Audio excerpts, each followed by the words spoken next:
Good evening, everybody. We see Chad is already in the comments saying Super Bowl weekend. We are kicking with the crew. We are back. We took a week off, a little bit busy with some things going on, but we're back here with Super Bowl weekend. We're going to go over some things like Super Bowl predictions, preview the Super Bowl a little bit. We'll head into some coach updates, which pretty much everybody already knows, but we're going to put our spin on it because we always like to do that. And then we have a preview of things that are upcoming, and we'll let you guys know when we get to that one. How's everybody doing tonight? What's up, everybody? Happy to have y'all back. Happy to be back. Ready to go through some more updates with y'all. Hope everyone doing good. Hope everyone enjoyed the week off, and look forward to talking Colts ball. You know damn well they didn't enjoy the week off. They missed us. You know it. You know they missed us. That's fair. Hey, I got a new mic now, so if anybody can't hear me, just let me know if I'm too loud, whatever. We're trying to adjust things because I listened to us on Spotify pretty much all week, and I noticed that my audio was terrible, and you could hear me breathing over everybody, and I was like, oh my goodness, I need to do something else about this. So to improve, I went and bought a mic. If you guys need a mic, hey man, Amazon, $32. You get this whole setup. You got the whole desk stand, this little cover thingy, and the mic itself. So if anybody else wants to get mics, man, they're pretty cheap on Amazon. I went to Best Buy at first, and they were trying to sell this stand for like $64. I was like, y'all are crazy. For real. Don't be afraid to let us know if y'all can't hear us clearly. Anything that needs to be better, just let us know. We appreciate that. Hey, Zach, you already got a shout out in the comments from Chad saying that he loves your debates on For the Shoe. So I'm usually pretty chill, but this year has brought an anchor that from week one for 17 weeks, I've been nothing but pissed at my beloved Colts. Facts.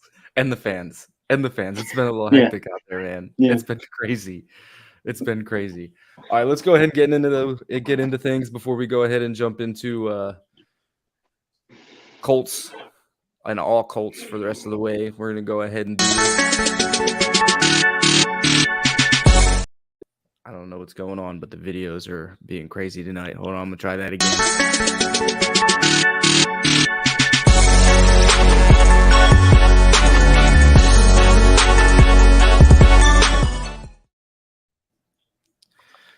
All right, we got the Super Bowl tomorrow, everybody. How's everybody feeling about the Super Bowl tomorrow? I'm feeling pretty good. Excited. I guess I can't really say I feel really good because we're not in it, but I'm pretty happy, excited for it. It's football, so it's a national holiday. Everybody knows that national holiday. I get Monday off, so lucky. Yeah, we got Kansas City. Yeah, so we had to bust our ass last week to even earn Monday off. So they asked us for like 138 testers, and we sent like 170 something. So we got it off, but hell yeah. Yeah, I don't really work with any football fans. They're like the people that you might ask them like who the Eagles are, and they might say the Ratbirds or something like that. And so I don't really. There's like no football fans around me at least. Larry Oliver has jumped into the comments and said Eagles by 10. What was that, Zach? I work with a bunch of Bengals fans, a lot of Titans fans, and a few Colts fans. But for the most part, because I'm in Southern Indiana, it's Bengals country. I work with 2 Chargers fans, a Bama fan, and then everybody else doesn't really have a team. So, I think but DeMarco reminded me of something when he said that he works with a bunch of people who don't know football, and it made me laugh because I was watching a TikTok the other day for the Devils, being a Devils fan, and they asked the Devils players who was going to win the Super Bowl, and over half those dudes had no idea who was even in the Super Bowl. And it was just funny to me. They were like, I don't know who's playing in the Super Bowl. I was like, what the? And then it looks like we got another new commenter. Don't get I'm not even going to try and say that last part of that, but what's up, man? He says, fuck those Titans. We got to say we agree. We agree 100%. Larry, we're going to get into the coaches after we go through the Super Bowl. So let's go ahead and get through this quick, and we can go ahead and get to get to Colts football because that's what everybody wants to get. Zach, what are your thoughts on the Super Bowl tomorrow? Who you got and why? Go Birds. Second time I've ever said it in my life. Go Birds. I just don't like Mahomes. I think that Philadelphia's defensive line is going to win this game. That's where it starts and where it ends. If Kansas City can hold up to the 8-man rotation that Philadelphia has, then they deserve to win. But I think it starts and ends up front in the trenches. I mean, to me, that's where the game's won. Nothing else matters. All right. Okay. What about you, DeMarco? Before I go real quick, I just want to say, hey, Chad, I appreciate you, man. We appreciate you. I appreciate you using the YouTube platform. We don't have too many people using it. So while you're on there, if you could like and subscribe, we would appreciate it. Try and help us get us more views there. But I really do appreciate that, man. But with that being said, you guys know who I'm rolling with. I'm rolling with Mahomes and the Chiefs. I mean, it's as simple as that for me.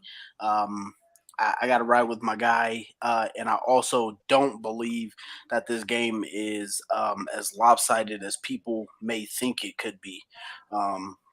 So as far as some of the statistics goes, the weakness for this Eagles defense is going to be their running defense, and the weakness for the Chiefs is going to be their rushing offense. So we can kind of see that this matchup kind of leans towards the Eagles, but there is one key thing.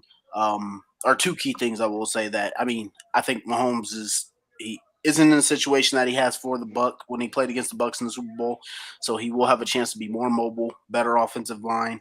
And then secondly, a lot of people haven't noticed it, but Jalen Hurts hasn't been playing like himself the last couple of weeks since coming back from the shoulder injury. And he's actually gone, I want to say it's been about like 2 for 16 or something like that on his deep shots. And that's been kind of like the bread and butter with the running game and the deep shots for this Eagles team. And if Jalen Hurts isn't connecting like they need to, it's going to be one of those games. But that's why. So I got the Chiefs. All right. So last week, what score you got? That's a good question because I honestly haven't thought of a single score. My score, I probably go 28-26 Chiefs. Damn. No, I got 24-17 Philadelphia. All right. So last week we had the discussion of better quarterbacks beating better teams. This weekend I don't have that happening. Last weekend I had it happening. This weekend I do not. I do not have the Kansas City Chiefs beating Philadelphia Eagles. My reasoning is because Philadelphia beats them in every position except for tight end and quarterback. They beat them in secondary. They beat them in defensive front, offensive front, running backs, wide receivers. I just feel like Philadelphia can swarm. They can overwhelm the Chiefs pretty quickly. So, but I don't have it as a blowout. I have it as a 34-26 final score of Philly taking it. Can't be mad at that. I'm rolling with my guy Mahomes. And it looks like we do have some different theories from everybody else in here as well. Looks like Larry is also riding with Philly 27-17. Ashley is riding with the Kansas City Chiefs 27-24. I got a few of those. So no, I think it pretty much just goes as on here as it been for pretty much everywhere else around the world. 70% of the money is on the Eagles, so not surprising to me. Facts. All right, so that was pretty easy. I thought there would be more debates. I'm pretty sure if Damon was here, there'd be a whole lot more debates. Yeah, no, I'm not arguing with anybody for picking the Eagles. I think that'd kind of be kind of nonsense just because I could easily see this game ending up the way that with the Denver Broncos versus Seattle Super Bowl Peyton Manning, this could easily end up being a track meet like that one was for the Kansas City Chiefs. So you don't see me arguing here. I just think Patrick Mahomes is better than what Peyton Manning was at that time, and I just think they got a good chance. And like I said, with the Jalen Hurts shoulder injury not connecting on that deep ball as well. So I think this is going to really come down to the Eagles' balance. Jalen Hurts has got to look good passing for the Chiefs to kind of give themselves a good chance, and Mahomes has got to be magic. He's got to be magic. I think this is one of the better Super Bowl matchups we've actually had, and it could literally go either way. Yeah. Like, if Kansas City comes out hot and stays hot, wouldn't surprise me. And if Philadelphia rolls tomorrow, that wouldn't surprise me. Like, this is truly, in my opinion, one of the few Super Bowls that have been, like, the best two teams in the NFL. As much as it kills me to say that because how big of a Joe Burrow guy I am, like, these are the two top teams in the league. And I know Chad's mad because we haven't been getting heated, but, like, offseason hasn't started yet, my guy. we still got some time, Chad. We'll see if we get some disagreements in here for you. You know what? There's a few ways that you can get Zach heated or you can get DeMarco heated. You can push buttons if you want to. Bring up either, Will Levis or Jeff Saturday, and one of these guys is going to get mad. So Hey, no. it's as pretty as simple as that. And bringing up Jeff Saturday, we're going to go ahead and move on to Colts football because that's what everybody's here for. So we're going to go ahead and move on to the coach update.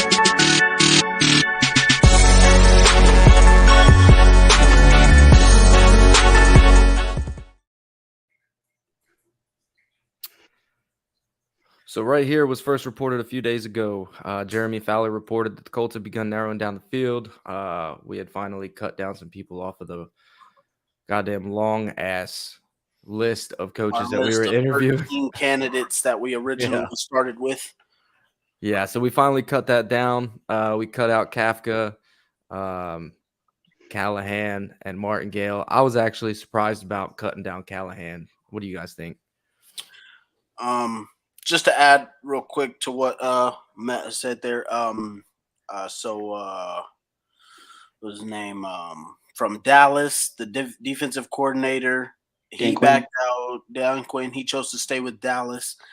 And then the Detroit Lions offensive coordinator also chose to. Yeah, Ben Johnson chose to stay with Detroit. And then we had a few other hires and some other stuff like that that got us down to the list of 5 that we currently are at now. So yeah, just like Matt said, I was also surprised that Callahan was out of there a little bit, just because how much we were kind of hearing the rumors and whatnot. But that's probably why you guys don't see me posting too much about some of the rumors.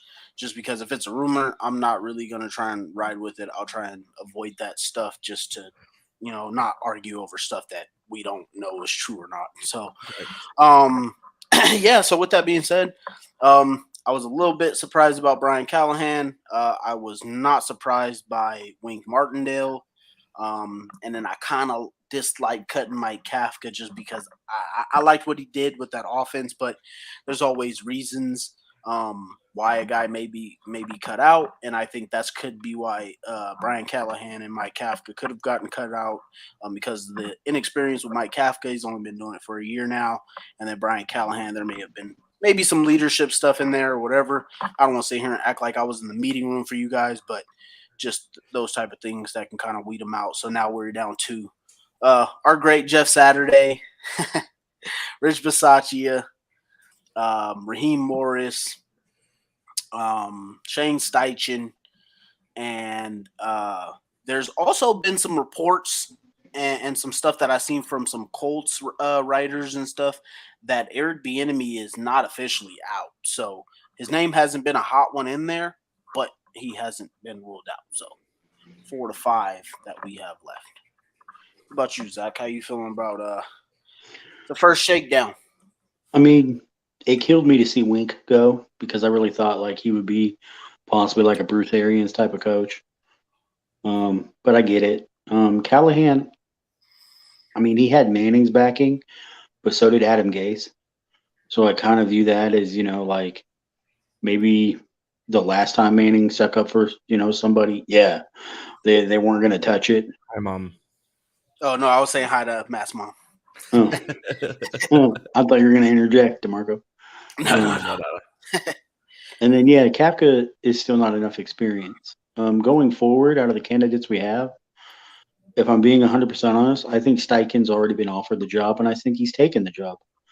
They're just waiting until after the Super Bowl to officially announce it. And then if Steichen hasn't taken the job, I really think they're going to give it to Jeff Saturday. 100%. Like everyone else is just a name here. I really believe it's Steichen or Saturday, and that's the final two. I wouldn't say it would just be those two because I still hear Raheem Morris' name is pretty hot in there as well. So I mean, I'm also going to go ahead and slide this next slide over because I think this is huge on whether Saturday gets hired or not. yes, this Jim was one Irsay. that, we had found scrolling through a little bit. It's from the Stampede Blue. Obviously, you guys can see Dan Graziano tied into ESPN said owner Jim Irsay for the Colts. Let it be known that Chris Ballard is the one making this final decision. And as you guys just heard Matt say, we think it's huge because, from my opinion, me personally, just me, that I don't think Ballard is in on Jeff Saturday at all. And the only reason that Jeff Saturday has made it this far is because he's our owner's guy. I agree with that 100%. The only reason why Saturday was in on this gig in the first place was because he was Irsay's drinking buddy. So the media says. But yeah, if Ballard gets to make his decision, hopefully it's Steichen and not Irsay's call. Chad, I think it'll actually be announced probably Tuesday. I think because Monday they still have some obligations after the game that they have to do because I think technically the NFL week goes through Monday. So I think if it is announced, it's going to be announced Tuesday, and it'll probably be announced late Tuesday afternoon or in the evening. league offices are closed on Monday, so yeah. But they got exit interviews and stuff on Tuesday, so Yeah. wouldn't shock me to see it midweek, Tuesday, Wednesday, Yeah. Thursday. Yeah, Wednesday, Thursday too. Mom, no, we don't want Jeff Saturday as our head coach. we love the guy, but he's not an NFL coach. Hey, We just- Mrs. Matt Rudder, I'm gonna say this with all due respect. Fuck no, absolutely not. Hey, but I want to get something real quick here that Chad had mentioned on here. He said Shaq won a Saturday back, trade Shaq, save some money, and fill holes with the Colts. So Matt has brought up some interesting theories. I'm not there yet with trading Shaq, but what I will say is the reason we saw on Pat McAfee show where Shaq Leonard was vouching for Jeff Saturday was because, from what I heard from him, and me and Matt discussed it, and Zach here, was that he felt that they were being held accountable by Jeff Saturday. When Frank Wright was in the building, he did not feel like the team was being held accountable. It's like a guy could jog through a sprint, and Frank Wright was, all right, good guys, good job, guys, do the next rep. And with Jeff Saturday, it was, hey, you need to move your ass, So guys didn't feel like they were being held accountable. And as you can listen to any great player in the NFL, they'll tell you that great players want to be coached. And that was one of the big things that I heard him mention from Jeff Saturday versus Frank Wright, was there a total difference in accountability being taken. Yeah, and Zach can vouch for me here. For the last probably like 3 years, I've complained about the accountability going on inside this organization, and it's from top to bottom, man. It wasn't just Frank Reich not holding anybody accountable. It was Jim Irsay not holding anybody accountable. Chris Ballard wasn't held accountable. Players weren't held accountable. I mean, hell, we even let some things that Andrew Luck did slide for a long ass time. Accountability has always been an issue in here, I think. And I think when Jeff Saturday stepped in, he started holding people accountable. And whether it was a negative effect, which I think maybe it was because the players weren't used to it, whether Shaq says it or not, Shaq wasn't playing. I think a lot of the guys on the field weren't used to it, and that's when you started seeing their heads start to hang because they weren't used to getting called out for their bullshit. You've been beating on the table now for Frank being fired for 3 years. I mean, it's been a long time, so I can vouch for that since I've been on the podcast. And then, secondly, we've all said, I do believe a Tom Coughlin type of coach would be perfect for what Indianapolis needs right now. And that's someone who is detail-oriented, disciplined, and holds people accountable. Do I believe Jeff Saturday is that guy? No, I don't. I do appreciate his ability to hold people accountable. I think that that's a trait that going forward, if he were to get coaching experience and then try this again in 3 years, cool. I'd be more for it. But yeah, the accountability aspect and the leadership aspect and not being afraid to bust your best players' balls when they're not living up to expectation is definitely needed here in Indianapolis, and something that I certainly hope going forward that players understand the standard is the standard. And when you don't live up to the standard, you don't deserve to wear the horseshoe because it's a privilege. It is not a right. Correct. I'm gonna take a second real quick, and I'm gonna say, we got some viewers in here. We've got a few in YouTube and a few on Facebook. If you guys are in here watching, go ahead and drop some comments so that we can get this conversation continuing. Our podcast is definitely driven by all of you watching, no matter where you're watching from. So just drop those comments. Let us know what you think. That's why we're here, man. And please like and subscribe. And then Larry's is commenting back to he didn't see any accountability when blowing the largest lead in NFL history or when Foles went down and the guy that dropped him was doing snow angels. So that's facts. We could look at it from the outside way that we want to, but I can tell you this right now, he was on Pat McAfee's show, and we should all know Pat McAfee doesn't pull any punches, and he asked Shaq Leonard, well, if he's holding people accountable, what happened when we blew the biggest lead in NFL history? And he asked Shaq Leonard right that to his face, and he told him straight up, when you're in that type of situation and you got a guy who's supposed to be coming from outside the building, he comes in to coach, and you already have a team that's going through a lot. We didn't know how to finish. It's not something that we were coached. I mean, even look at it when Frank Wright was in the building, we were still blowing leads. He actually blew more leads than Jim Caldwell, Tony Dungy combined as a head coach. So this team, there was a lot of mishaps with coaching. And then as for the Snow Angels, Jeff Saturday commented on it with Lara Overton and JJ Stankovitz on the Colts official podcast. He commented on it there.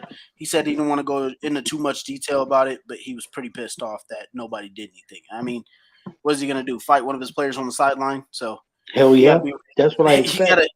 You got to be realistic about some of these things. So we can only know and say so much from what we see from the outside perspective. I'm by no means vouching for Jeff Saturday. All I'm saying is the next coach that comes into this goddamn building needs to hold people accountable. And you also have to remember, holding people accountable doesn't mean coaches are going to go into press conferences and start blasting their players to the media. That's not how that works. It's needed. But that's not how that works. They have a whole PR department that controls that. You lose a locker room if you start putting people on blast. I mean, Jeff said multiple times that people weren't playing better, and that was way more than what Frank was saying. Exactly. In those press conferences. That's how you can tell from the outside looking in that Jeff was holding players accountable. He wasn't putting anybody's name on blast, none of that. But that's for some reason what fans want. But I don't think fans realize that you start name blasting. Jeff Saturday would have went out there into a press conference and said, oh, yeah, DeForest Buckner didn't get enough pressure. DeForest Buckner didn't do this. Or Isaiah Rodgers did this and he should have done this. Things like that. That loses a locker room. Exactly. And then you can also tell the difference in offensive line play from when Jeff Saturday showed up versus before that, which also got a lot better. So we can look at this any way we want to. I mean, put it this way, all three of the guys you see on the screen, we don't want Jeff Saturday, regardless of the accountability that he has or has not done. But we want a coach that's going to hold players accountable. It doesn't have to necessarily be in the media, but hey, we need to be better. We don't want a coach coming in every single week saying, hey, we had a good week of practice and blah, blah, and everything looked good. And then we come out and lose by 3 touchdowns. We know what's happening. So, yeah, the worst thing I used to hate hearing in these press conferences is when Frank used to say, well, we had a good week of practice. It just didn't roll over to the game. Well, then you didn't have a good week of practice. You can't say that post game, You can't be like, oh, well, we had a good week of practice, but it didn't roll over to the game. Well, if it didn't roll over to the game, that's because you didn't have a good week of practice. So you don't say things like that. You got outcoached. It's as simple as that. If you had a good week of practice, that means you didn't get outcoached. You would have won the game. Simple as that. Yeah, but that's Frank Wright. Frank always gets outcoached. Frank always gets out. exactly. You can't get out coached. But here's the every thing. single week. Here's the thing too. Frank didn't get out coached as often as he out coached himself. That is true. That's very true, and that's a lot of the reasons why I wasn't completely off the train a lot of times. So a lot of times it just be stuff that he's doing that just loses us the game rather than the other coach actually beating him. So that's why I was off the Frank Reich train 3 years ago when we lost to After Jacksonville because 20. because of the same game plan. And then I noticed it kept happening. If he played a team twice, he was playing the same game plan. He was running the same schemes. You can't do that, especially when you play a team twice in a season. How do you expect to beat that team? They know what's coming. Exactly. And then I will say real quick here, Larry, and that's the exact reason why the Cowboys have 2 playoff wins over the last 25 years. So there's that. Hey, I think we have a new commenter from YouTube. Give a shout out to Sunflower. Thank you for the comments. Thank you. We agree. Please we do want change. subscribe. Mom, we do agree. Players need to be held accountable in private. That's facts. You don't put them on blast in the media, but you do hold them accountable in their meeting room. Exactly. You need to push them to another level. Just like I was saying, like a couple weeks ago here, it was just what do we need from players just to play another level? You know, push a player. If you think they're running fast, see if they can run faster. I'll beg to differ. I think you hold your star players accountable in press conferences, especially if you see them, slacking off. Like if you need to say something in the media, it's got to be the right type of player though, because like look at the Tom Brady, Bill Belichick guy like Shaq. situation. Yeah, but look at the Tom Brady, Bill Belichick situation. They've even come out to start to talk about it, and Bruce Arians did the same thing. You got to have the right type of player to hold accountable to the media and say, hey, my guy played like crap. Like, I need my guy to play better. Because if you got a quarterback like a Carson Wentz and you're sitting here saying, hey, he's playing like trash and he needs to play better, like Ron Rivera did, look what he did the next week. He comes out and throw 3 interceptions. I'm not saying every quarterback, but I am saying a guy like Shaq Leonard, a guy like DeForest, those guys should be able to handle it. And, you know, it's your job as a coach to find out who can and who can't. And the ones who can, you know, like a guy like Kenny Moore who can't. I mean, that's part of being a good coach. You got to learn who to call out and when to call out players, when to do things the right way. That's all. But you don't do it directly after the game. That's the thing. You look at the tape. You talk to the player first. Because coaches can't just call players out from what they saw mid-game. Why? Because they didn't see the tape yet. They don't know why that happened that way. So maybe – you know, you wait until that Monday press conference after you'd already watched tape, or maybe Tuesday after you'd already watched tape and talk to the player. And then you go ahead and go to the press conference and be like, well, this is what we saw on tape, and this is what we talked about, and this is who I talked to about it, if that makes sense. I get it. But at the same time, I feel like that's what Indy is lacking, true discipline. And if you're not, you know, a coach who isn't scared to go to the media and say, yo, this person sucked. Get your head out of your ass. So be it. And they're all grown men. They're professional athletes. They should be able to handle it. Just my 2 cents. Yeah, I mean, like I said, it just depends on the player because you can even be an elite player who don't take things the right way. I mean, and a player, as a matter of fact, with a coach calling out a player will know when that's warranted. Yeah. So if you got like a DeForest Buckner and he's playing a game against like one of the worst offensive lines in the league, and he has 0 pressures, 1 tackle, and he's just getting whooped off the ball by some guy that should be playing in the XFL, and you call him out, I'm pretty sure he's going to be like, I mean, coach is right. I got to play better. I'm getting my ass kicked all day. But if you go and call out some practice squad player who's trying to make a name for herself and made a couple plays, but getting beat sometime, you call out that guy, it just looks really bad. I mean, it's almost like the Bengals player that was running through the locker room, and you don't push the fucking quarterback. Like, you can't do that with all the cameras there. Yeah, no. The other thing too is Tom Coughlin. He used to fine his players, so he would go and watch tape, and if things happened that weren't supposed to happen, guess who was getting fined? That player was getting fined for messing up. Because guess what? You're a professional. Bruce Arians did the same thing. If you're an offensive lineman and you jumped off sides, and it cost you the game, or you jumped off sides and it was game changing in some sort of fashion, or you got penalized, or you made a mistake, you were getting fined. That's the type of accountability that these teams need to start doing. Not just when you're late, not just when you pop hot on drugs, when you mess up in a game, guess what? That's coming out of your paycheck. It should. You get paid by performance.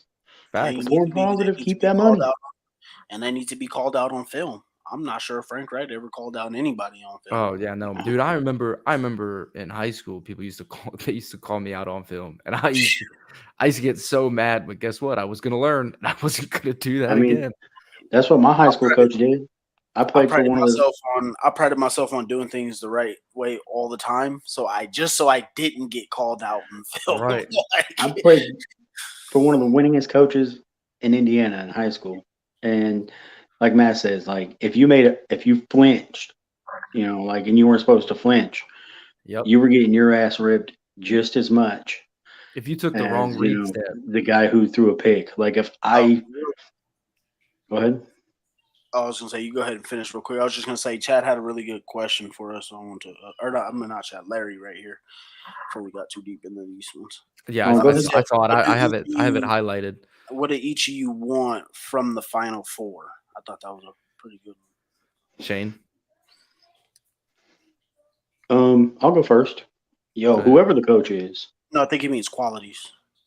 yeah, I want discipline, leadership, accountability, and understanding that the only thing that matters is winning and truly being aggressive in every aspect of it.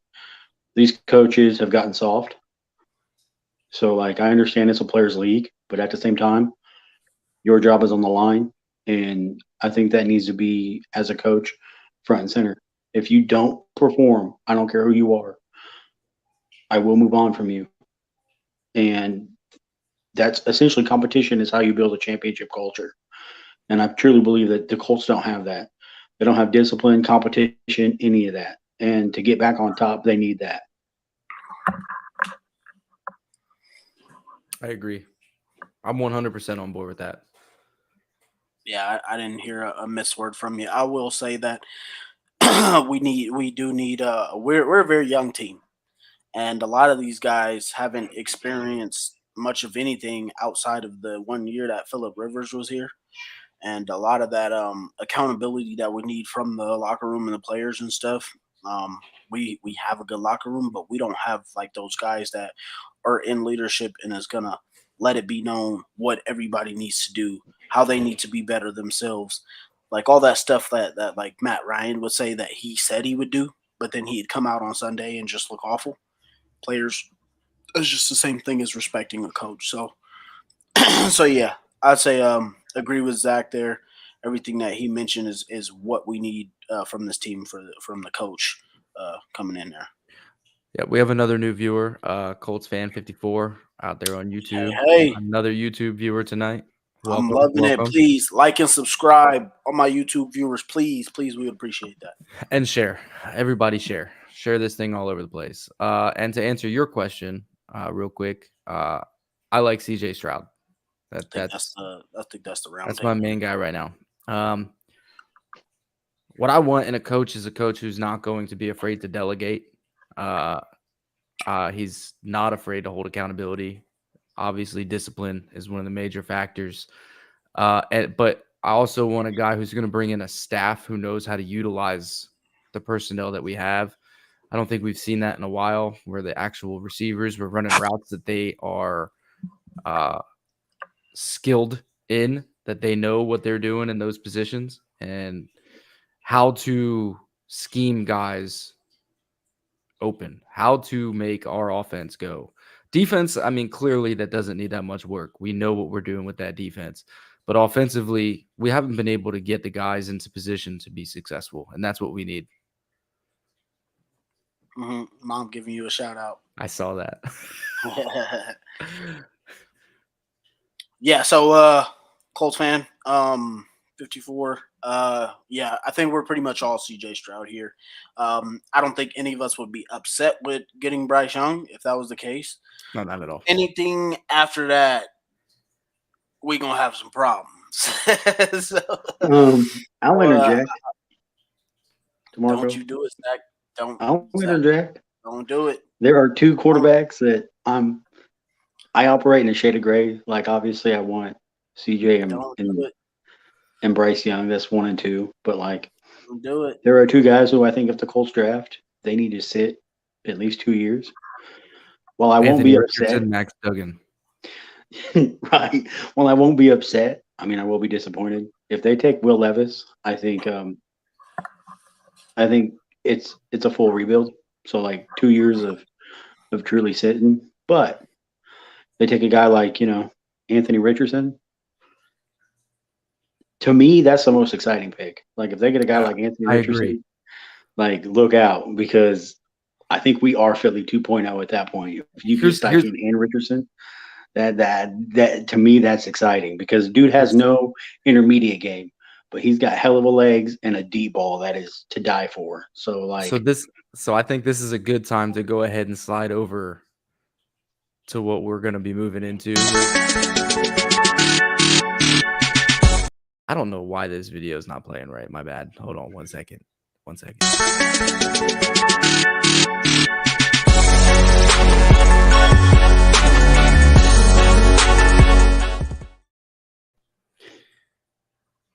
All right, so just so everybody knows, we're going to be moving into a segment that's going to lead us up to the draft where we're going to work on our own Kicking with the Crew war room. We're going to start next week for the day one draft. What we're going to do is we're going to utilize the PFF mock draft simulator. I'm going to share my screen, and we're going to have it work that way. And we're going to do day one next week. So tonight, what we're going to do is we're going to go ahead and discuss what our team needs are. And obviously, QB is number one. The only reason I wanted to cut Zach off real quick was just so we can get this segment started while he's talking about the QBs, because I really want to deep dive into these QBs because that's the number one. But what I first want to do is go ahead and talk about we're going to go ahead and talk about what each of us believe is our top three needs, maybe top five needs, but I think top three is probably precise enough. So go ahead and discuss our top three needs coming into the draft and free agency, where you think we can address those positions so that when it comes into our war room, hopefully we'll have all five of us in here. Next week, we're going to have a nice friend back, a nice friendly face of Rob sitting in a park smoking a cigarette. He'll be back on the show next week. So, yeah, Zach, go ahead. Your first three picks. Well, QB being the biggest need, obviously, because, you build around your quarterback. Yeah. Lord forbid I say something else. Secondly, I think corner, just because that's after Gilly and Isaiah Rodgers, depth is really kind of sus because you got Dallas Flowers, who is unproven. And then this is where I differ. I don't think left tackle is a need because Ryman balled out, but I think interior offensive line, whether that be you draft a young center and you play him at right guard, or you go and you sign a veteran right guard and then you continue to draft along the offensive line. I think those three areas are the Colts' biggest needs, and they should be either dealt with immediately in free agency or you target two positions in the draft and you lean quarterback and then you get protection, or you quarterback and you find your DBs and you sign protection in free agency. That's just my opinion. I agree. Go ahead, DeMarco. All right. My needs are going to be obviously outside of quarterback. We know that's our biggest need. Number one for me is going to be cornerback. Like Zach said there, we got Gilly, we got Rodgers. Gilly is on pretty much got 1 year left. He'll also be 34 by the time that is over. So that's a little cutting it close on the age there. So corner for me is going to be huge. And then even with Rodgers, we got to make sure that we have some depth behind any health issues. Number two for me is going to be right guard. We need to fix that interior offensive line. Make sure that's going to be solidified for us. And there's some good offensive line players coming out in this draft. Number three for me is going to be pass rusher. I like that. Can't go wrong with another D. So yeah, those are going to be my three: cornerback, right guard, pass rusher. Yeah, I agree with that big time. I think we're all on the same page then moving forward because I personally believe quarterback obviously is the number one. And then the number two, to me, in my opinion, is corner. For the same reasons, man. All we have is Gilmore and Rogers, and Gilly's getting old, so we got to be careful with that. And then right guard, I've said multiple times, I think right guard is definitely more important than left tackle. I think Ryman's got that left tackle squared up. So interior offensive line is definitely important. I think some other places that we're going to be looking is definitely pass rush. I definitely agree with DeMarco on that point.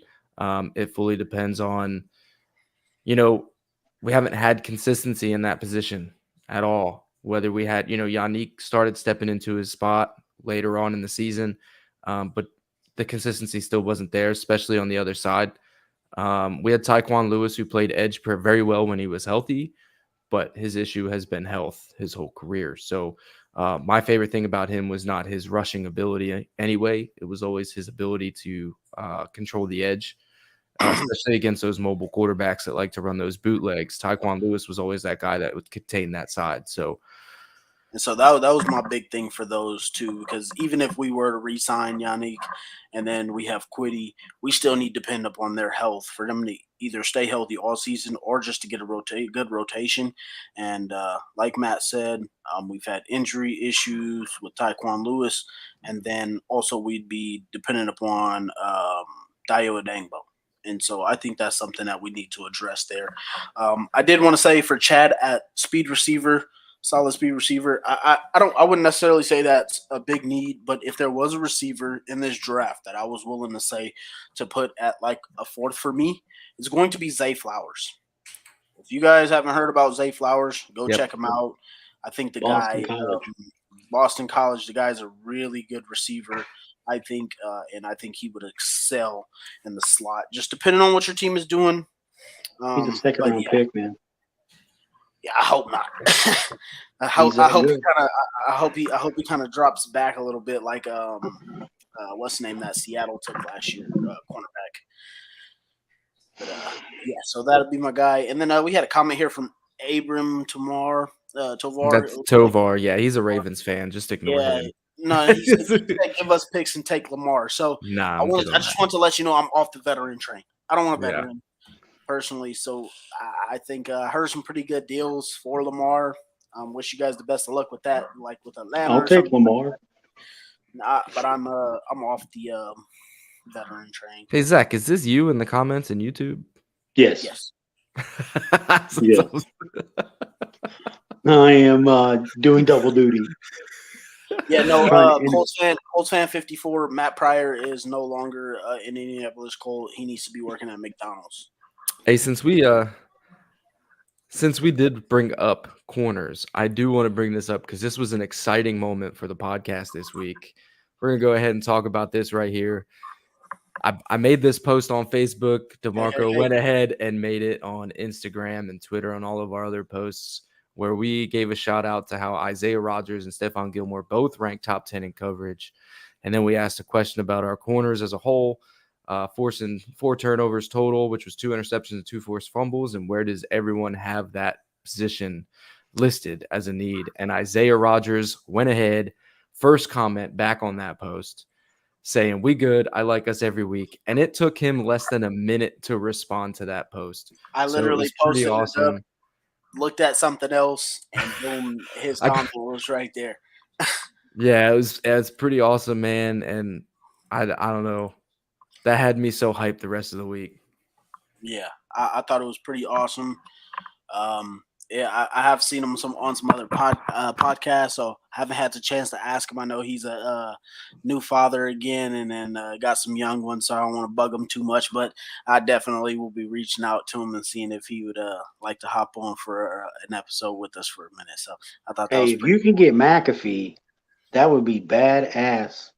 It'll take a while to get McAfee. McAfee gets about like 3,000 mentions a day. So I've been trying for 3 years to get McAfee on the show.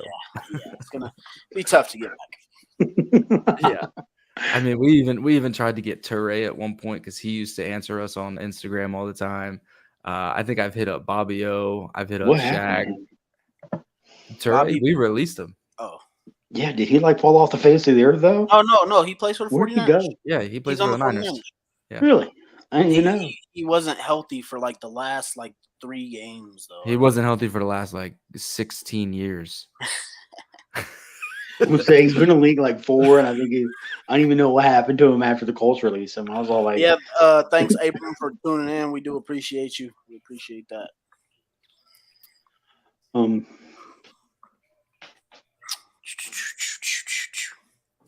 So yeah, we thought that was pretty cool to get that response from Isaiah Rodgers. Speaking of corners, do y'all think Kenny Moore actually comes back, or do you think they actually get rid of him? He's coming back. He's coming back. He's got a whole nother year on that contract. He's coming back. I want no part of Kenny Moore on the Colts. Hey, I think it'd be a there we go. I think it might be good for him to kind of force himself to earn back what he wanted to ask for. Why you steal my hat, bro? Because it's draft season, baby. I had to have it out. But I think that's what I'm saying about this whole accountability thing. I think it's going to be good for a lot of these players like Ryan Kelly, Braden Smith, Kenny Moore. These are guys that need to be held accountable and told, look at your pay and look at your play. Let's go. And so I think it could be a good thing for him. I do believe – I don't know if he's going to make it. I think I personally do think this is either his last season with us or we trade him sooner than that, personally. But I will trade him to the Bears for the first overall pick. I want Kenny Moore gone tomorrow. We're not trading. We're not trading. Why does everybody want to trade? Why does everybody think trading is the key? Hey, so Chad asks, what corner would we take in the second pick? And I'll say it like this. Come next week, you'll probably find out, or the week after, or the week after that. I've been trying to research. I'll give you a hint. My guy, his name is Blue. For real. If you know anything about draft coverage, you'll know. But yeah, man, you'll see on our day 2 week. I would say, Chad, just keep your eye out for Clark Phillips. Go check him out a little bit. He's a slot corner from Utah. He's real good. So I'll say just kind of keep your ears out for that. That'd be me and Damon are pretty huge on him. So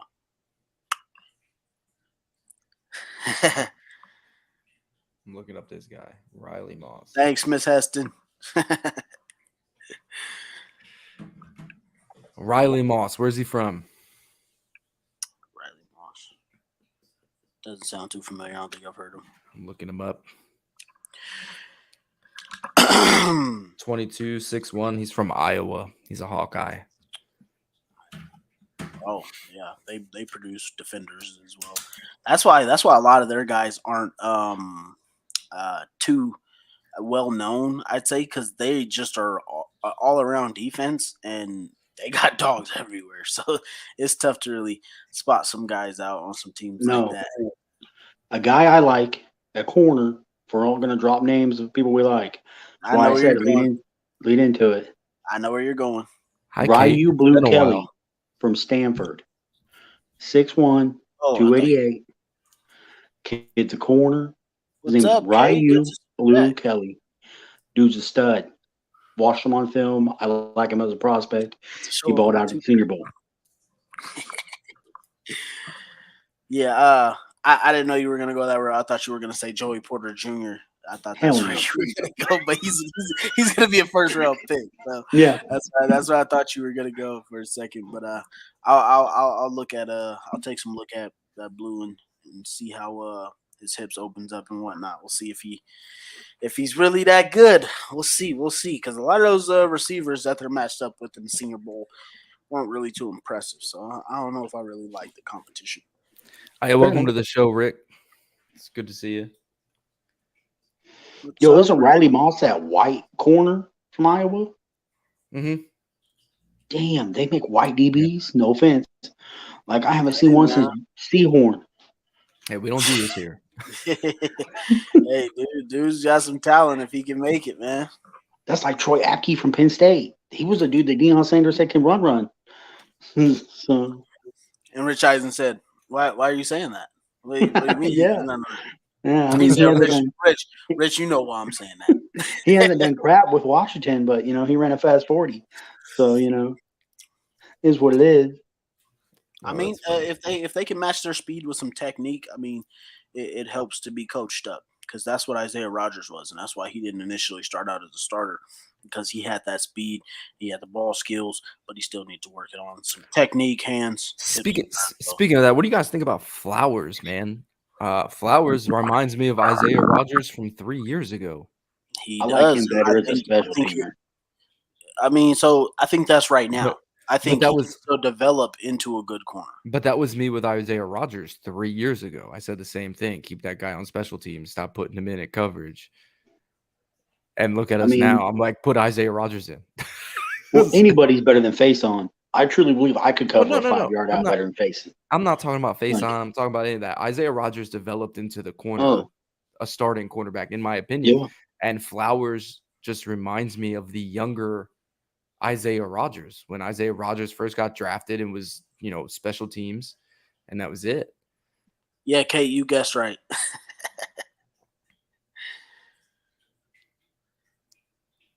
I think he can develop and become a really good guy. But I think only time will tell. It's tough to say with corners who are special teamers and don't necessarily start out as starters. It's just a tough one for me. Colts fan 54. Yes, I've heard of Rakim Jarrett from Maryland. The tough part for that one for me is he played with my guy Jacob Copeland, who's also coming out this year. So it's like, but is he as good as Stephon Diggs comparison he's getting? Another Maryland receiver, like they're calling him Stephon Diggs 2.0.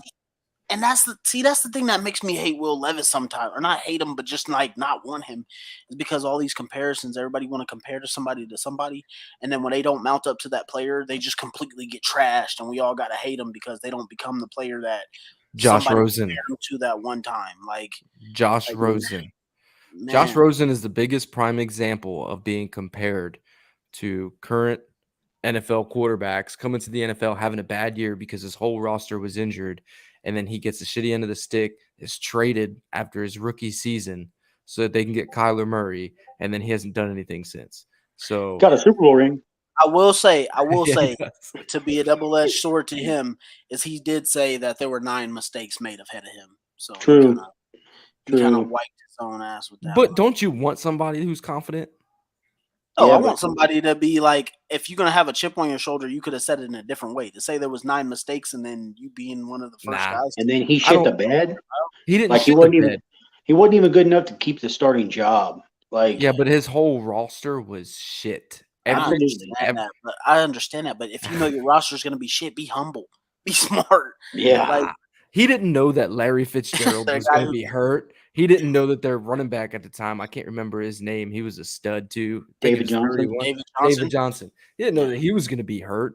He didn't know that he was going to have all practice squad wide receivers. He didn't know that Chris Jones was going to be hurt when he played for them. That's why you be humble. You know what I'm saying? Chandler Jones was hurt. He didn't know that whole I'm just saying. Was he a Bruce Arians guy or a Steve Wilkes guy? I think Wilkes. Wilkes, because then Wilkes got fired, and Kyler Murray and Cliff Kingsbury came in. Yep. But I was also gonna say, I don't know if you guys heard, but Hendon Hooker was also on the Pat McAfee show, and he compared his play style to Josh Allen and he's the same age as Josh Allen.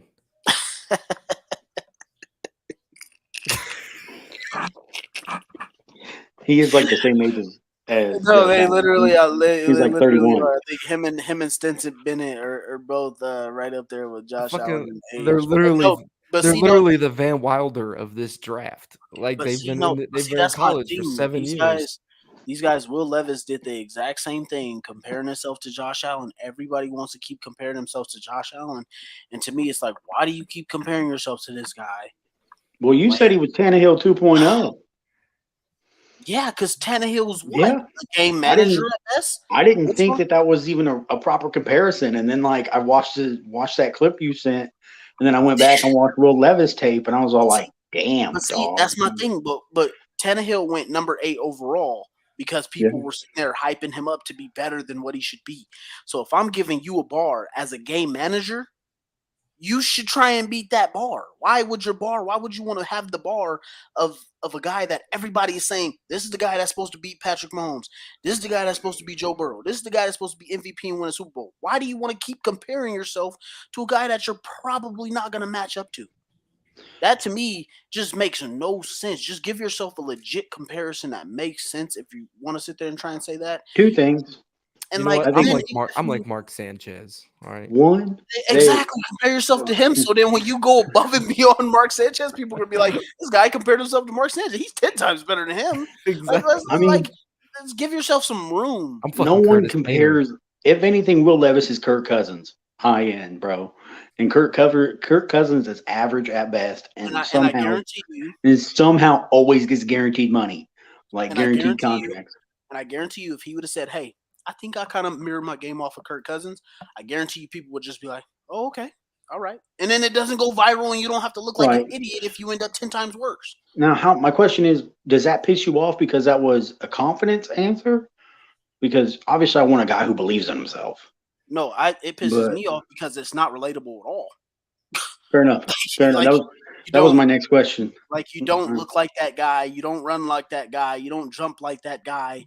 Like, it's totally different. I think Josh Allen had like almost 6,000 yards passing and hella touchdowns. Will Levis never even beat anybody of top competition, let alone Josh Allen. He did go to Wyoming. So Colts fan here, 54, says that CJ compares to Justin Fields, and I want to disagree because I think CJ is he's mobile, sure, but he's more of a Dak Prescott. He's more of a pocket passer than he is. That's a bad comp. He's Tony Romo before he's Dak Prescott, bro. No, I think Dak Prescott is a good comp for CJ Stroud. So you're like the Derek Carr then, because they're the same quarterback. No, because I think CJ Stroud is a lot better than Derek Carr when he was coming out. Derek Carr at Fresno put up a shit ton of stats, but he's coming out of a small school, and he got taken in the 4th round. CJ Stroud went to a big school, faced competition almost in out each and every week. Right. He performed. But Dak Prescott's a 3rd-round pick. Yeah, but Dak Prescott also makes $40 million. So if I'm telling you that CJ Stroud can go on to throw 40 touchdowns and 10 interceptions, that he can do that? Hey, as long as they have playoff success, not like Dak Prescott, I'll be perfectly happy. Hey, I'm just saying we got to be realistic when we're making comps. We can't say every quarterback is going to come out and be Tom Brady, Patrick Mahomes, and Peyton Manning and Andrew Luck. I think that now, like, if you look at Dak Prescott coming from being a 4th-round pick, taking over for Tony Romo, and then coming over and solidifying and being a good quarterback for the Cowboys, not a great quarterback, not a top-tier one, a good quarterback. If that's what somebody's going to tell you, I think that is a reasonable comp. That's not trying to put it way over the top. Everybody wants to hate on Dak Prescott, but being a starting quarterback in the NFL that can do what he does, I think that's a good comp. Listen. The Cowboys got Mike McCarthy. All right. Went into the playoffs and they shit the bed. That's a Mike McCarthy thing. Just saying. Exactly. So that's fair. I mean, if we're going strictly based off potential, as he's potentially a consistent 4,000-yard passer, 40 touchdown, 10 to 15 interception type quarterback, and gives you consistent Pro Bowl appearances and makes you compete every year for a playoff spot, that's fair. But if you're saying, like his high end is Dak Prescott, I want no part of that. No. I'm not saying that's his high end. And also, even if you compare his stats to Dak Prescott's in college, the one thing that I've heard from scouts and multiple people who interpret quarterbacks is that what you do in college as far as accuracy and interception wise is likely what you'll do in the NFL. And CJ Stroud has never been a high interception guy. Dak Prescott, when he was in college, was a high interception guy. Fair enough. Well, I'm just saying these guys got to start getting reasonable and don't make yourself look like I don't even like comparing college quarterbacks to NFL quarterbacks whatsoever because they're in college schemes against college defenses and everything changes when you come to the NFL. Exactly. None of these quarterbacks that have ever been compared to anyone in the NFL has ever come into the NFL and played like that person ever. Not once. Exactly. And that's why Except Lamar Jackson, he plays identical to Michael Vick. but nobody compared him to Mike Vick. They wanted him to play receiver. True. Lamar Jackson is better than Mike Vick though. Oh, 100%. You'll never hear me say that. You'll never hear me Yeah. say he's not. Like Lamar Jackson is So Vic 2.0. He just plays eerily similar to Mike Vick. Lamar Jackson I think has a better accuracy, better arm. Maybe not arm as in arm strength, but arm as in velocity and the different techniques that he uses to throw the ball. Yeah. But Yeah. So, yeah, that was just my thing. I just think guys got to be reasonable because, like, when you come in and you sit here and say, like, I'm gonna be like, again, Josh Allen, and you come out and you end up being like fucking Tyrod Taylor. hey, hold on. I would have taken You tell Tyrod Chad Taylor to leave my before- guy Bryce Young alone. Like all 5'11" of them. All right, there's still a toddler on the loose, and his name's Kyler Murray. You can call him Muggsy Bogues. They But the Bryce same Young- height. That's the same. Uh-uh. They the No. same height, bro. Bro, Kyler's 5'8".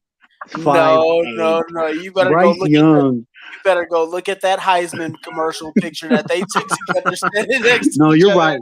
They're You're the right. same They're height. the same height, but I still No. think Bryce Young's a better pro already than Kyler Nah, Murray he's- is. I think he's a Real quick, want to give a shout out to Adrian. What's up, Adrian? He's in here now. And then I want to give a shout out to Tyler. Tyler's a Titans fan, popping in Oh, here. How about So, that saying Taylor what's up. Lewan photo, my guy? How about Oh. that?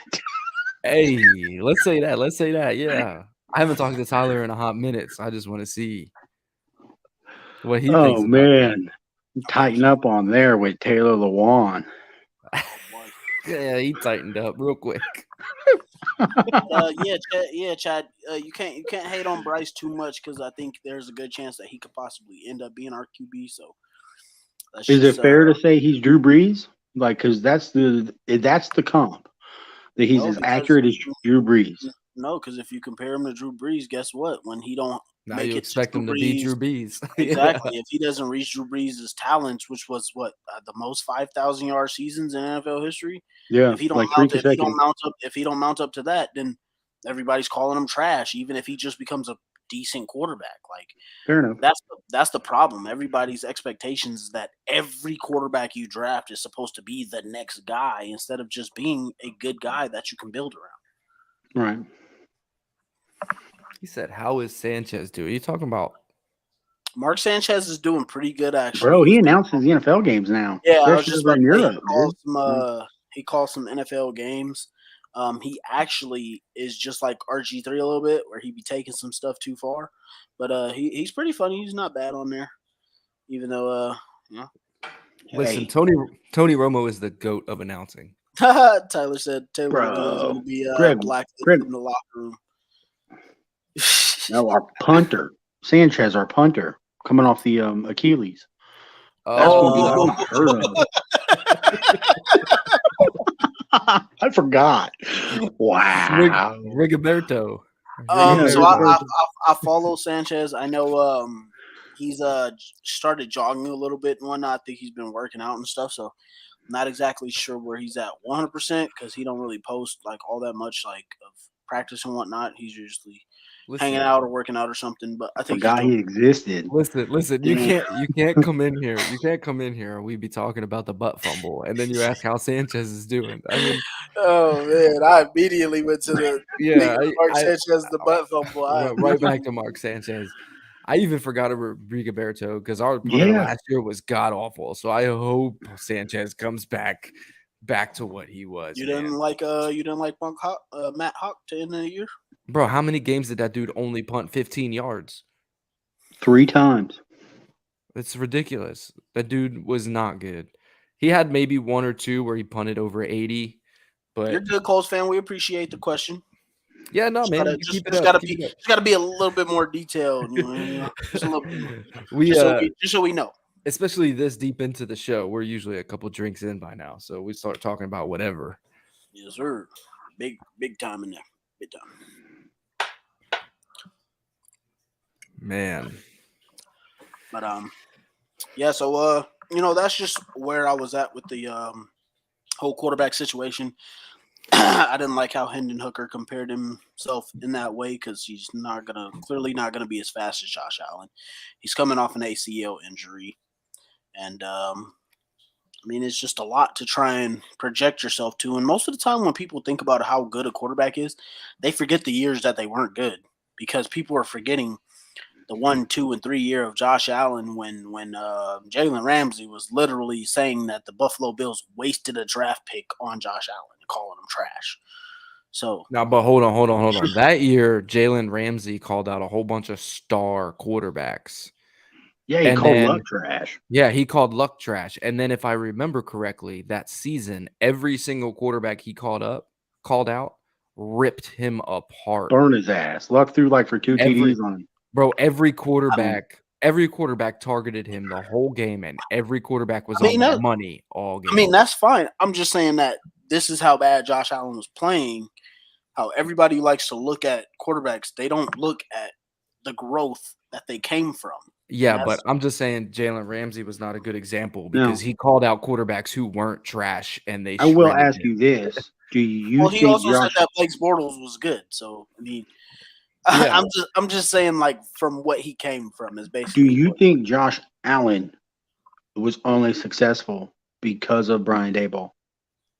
No, Because he lost Daboll and his play has regressed. I don't think his Okay. play regressed. I think it's just because everybody expected him to turn into like what Mahomes was, be the whole team. And that's the thing that I keep saying about these quarterbacks who project fair. themselves to want to be like a Josh Allen. Is like you have to understand a lot of quarterbacks aren't going to come into this league and be their whole team. You're not going to see too Right. many guys like be the reason that they do every single thing. Like you need a team. Right. that's built So- Like around. Peyton Manning did everything. Mahomes does everything. So I blame Madden because Madden came out with that longest what was it called? The long shot or some shit, and it always asked that question of what type of quarterback are you? So they had to compare themselves. So all these quarterbacks have put on Madden thinking that they were like Lamar Jackson. That's just me. But let's answer some of these questions in here. Colts fan 54 asks, should we keep Sammy or should we trade him? Keep Sammy. I think he's a viable number 2. I think Sammy proved that he's not going to be a guy that can win you some games. But if there was a game where CJ had to get an ankle taped or get a finger taped up, that he can come in and move you on some drives, almost like a Gardner Minshew. I Yep. think that's personally reasonable. And he's on a short A rookie deal. contract. Yeah, rookie he's got contract. So 2 years left on that contract. He's not making really any money to hurt us. So I think you keep that there, especially with all the cap waste we already got. So Yep. And then Yeah, Sammy's gonna stay. and then Chad says Chase needs to be re-signed. That's 100%. That dude I was agree. killing it the whole rest of the year. That's our guy moving forward. I don't think that's even a question. No, it was a statement. Tyler said, not for yeah. nothing, but if y'all lock up Shane on the headset and then slap CJ behind that O-line, bounce back here with JT behind them, that's a youthful offense with filthy potential. I agree. I wouldn't necessarily say that we're going to be all the way there yet because I kind of got my win prediction already set in my head depending on who we draft. So we'll kind of see how that goes, see if it changes. We need but- another receiver to be Philly good. I mean, they have 2 1s in my opinion. No, he said potential. Oh, So okay. I think, Yeah, I think the potential is there, but And not Okay. not Philly potential, filthy potential. Oh, Filthy. I thought he said Philly potential. I was like, from worst to first. Like, damn. well, worst to first would it literally only have us be 5 more wins. Yeah. Literally. Well, fair enough. So our division is the worst. That's the problem. I don't know. We're pretty bad, but so's the Oh, NFC South. Yeah, the NFC So, South. like, There's that one. You know, their best quarterback in that division is Jameis Winston, Jameis Winston. yeah, that's ugly.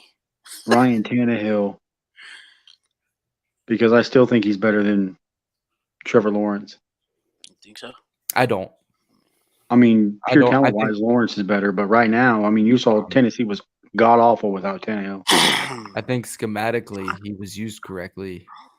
So it made him look better than what he was. When you have a guy like Derrick Henry, Fair enough. it makes it easier for you to do bootlegs and play action. But I think it's so up in the air. when it comes to pure talent at the quarterback position, I Oh. think I'd take Trevor Lawrence all day long. I would too, but I'm talking like best quarterback in the division because he was used properly is Tannehill, without a doubt. But I don't think Lawrence T is not far behind. Higgins. I don't think T Higgins is hitting the FA this year. So No, they're going to trade him. let's say y'all got some cap, yeah. So we're currently even as bad as our cap situation is, we're currently like 13th in the NFL with like 13 million. So I don't necessarily think that's the idea. Some people were talking about different trades and stuff like that. I think if we go get T Higgins, we literally just got another Michael Pittman Jr. Here's what I'll do. Here's what I'll say. I listened to Around the NFL podcast, and they did a bunch of interviews down there in Arizona because there's a whole bunch of players. You know, they interviewed Jamal Williams. That dude is funny. I don't care what anybody says. If you've never seen a Jamal Williams interview, you should probably go anime. Let's go, my nerds. That dude is funny. He's one hell of a person. I love that guy to death. They interviewed CeeDee Lamb. They interviewed Jamar Chase. When they interviewed Jamar Chase, they asked him about what the thoughts were, what was going on in-house about how they were going to keep that team together. Jamar Chase had said, because he's real good friends with Joe Burrow, and it took him to get Joe Burrow to even go to Vegas because he wasn't invited to the Pro Bowl. Stupid. So Joe Burrow went just to hang out with Jamar Chase, and he was just kind of there because Jamar Chase tried to get him out of the house. But they talked, and what's the understanding in Cincinnati is that Joe Burrow is going to take pretty much a pay cut, kind of like Tom Brady does. And the goal is to keep T Higgins, Jamar Chase, Joe Burrow, Joe Mixon, and Tyler Boyd all together. Well, Tyler Boyd and Mixon are already under contract. Well, I'm just saying what they're trying to do is keep all of them together as a whole. Yeah, they're trying to keep all of them together. So Joe Burrow, in a sense, is going to not take a huge, massive deal to be the most paid quarterback. I think what he's going to do is take other players to play. They still got Jesse Bates, some linebackers, some corners to resign and go get. So it'll be interesting. Basically, what they're trying to do is, hey, at least if we get worse on defense, we need to keep our offense. Right. And the understanding from what Jamar Chase was saying is that T Higgins even wants to stay in Cincinnati. He doesn't want to go anywhere else. So it's going to be interesting to see how that plays out. I don't think Higgins is going anywhere. I think he's going to stay right there in Cincy. We also need to see if Jamar Chase keeps that same energy when his time to come get money comes around. So he seemed pretty humble if you listen to that man talk. That man definitely. No, I know he is, but when it's time to get money, I've seen the most humble of them still want their big dollar. Yeah, I get that. It's just the way that he was backing his team more than anything. They were asking him questions about himself, and he was always, pushing it off to Joe Burrow, things like that. So I don't know what they got going on in Cincy is definitely something to look forward to in the future. Cincy's going to they got a franchise quarterback, and that quarterback wants to win. And when you have a franchise quarterback who wants to win and is a proven winner, everybody buys in. So if he says, break me off a little bit so my guys around me can eat, well, that's that culture thing that Indianapolis knows nothing about right now. That Cincinnati has, in my opinion. Well, okay, yeah. I'm pretty sure if it came to the point, if let's say Andrew Luck didn't retire and it came to him coming to a contract year and we needed to sign players, I'm pretty sure Andrew Luck would have taken. 100%. But Indianapolis doesn't have that problem right now. That's what I mean by that. Let us get that franchise quarterback and see how that works. Yeah, Chad said trade Shaq for an elite receiver for a rookie QB. I'm not with that. Unless you're telling me that we can get Justin Jefferson in this building for give me D-Hop to throw to, then I don't think that's the way. Give me D-Hop. Trade Shaq for an elite wide receiver for our rookie quarterback. Give me DeAndre Hopkins. I do DeAndre Hopkins. That's not even like a big time trade to trade Shaq for. So that's what I agree with Matt there. And you let the dice roll where they may. And I think even if we could end up with like somewhere in the win potential, I think trying to get Marvin Harrison Jr. will be our key next year. Yeah, that'd be awesome. I'm all for that. There's two receivers that are supposedly on the move.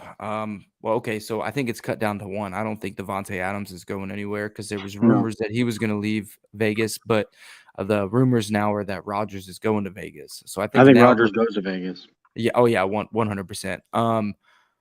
I think the biggest move. Nah, he's going to Vegas. The biggest move. The only way he goes to the Jets is if Davante Adams goes to the Jets. Good night, Matt's mom. Good night, Mom. But yeah, so you you, I think what it is D Hop. I think D Hop is probably our most realistic move if we're signing or trading for a vet receiver. And I really think he still has the potential to make an offense elite alone. He would instantly take over the wide receiver one spot in Indy. Well, yeah, he would draw all the coverage, which would allow Pittman, and then if you re-sign Paris Campbell, and all that jazz that everyone wants to do, Well, what's that about? I'm not going to say go. What's I'm that not- about? Hold on, What's I'm not that gonna- about coming at my guy Paris Campbell? What's He's that had about? one good. He's had one good year. Dude's a walking injury bug. If he can do it again, all right. But like No, he hold on. hasn't been. You He hasn't you been have to able stop to. there. I can't stand Paris Campbell. have to stop there. You have to stop there because you said in the offseason that if he stayed healthy this year, you would stop jumping on his back. And here you moving the are goalposts. jumping on his back, adding more to the Yeah, contract. You know we're what to I'm the saying? point where like, what have you done for me lately, other than be healthy and catch what? Nothing. I mean, No, Okay, he caught was a that lot. his fault? He- Was that his fault? yeah, that wasn't his fault. He caught a lot. Mm. He was the reason our offense even moved the ball in the you're not majority wrong. of these games. You're not wrong. I just don't like because he's not available. If that makes any sense, like he's constantly always hurt, so I feel like it's wasted production. Yeah. I mean, I love my guy Paris Campbell. I'd like to see him on a short deal, a prove-it deal for us. I will say that we do need him to come back and be a good player, but then have a D Hop.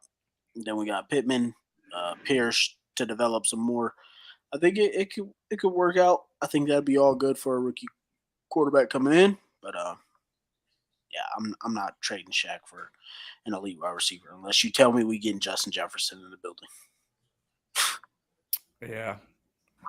If anything, Shaq would be a piece to move up if we needed to. Let's say Honestly- we draft our quarterback and then we want to use Shaq as a way to move back into the first round from the second round to pick up another first round player. I think that might make sense. That could be another. Hot take. Gonna get everyone pissed off right now. Why not trade JT? He's cheap. No, You have no, Moss. no, You can no. find running backs.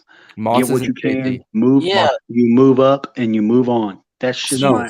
No, see, I you Running want to know backs why? have no Hold on. value. Hold on. Can I say? Listen, running backs have value, especially when you're a guy like JT.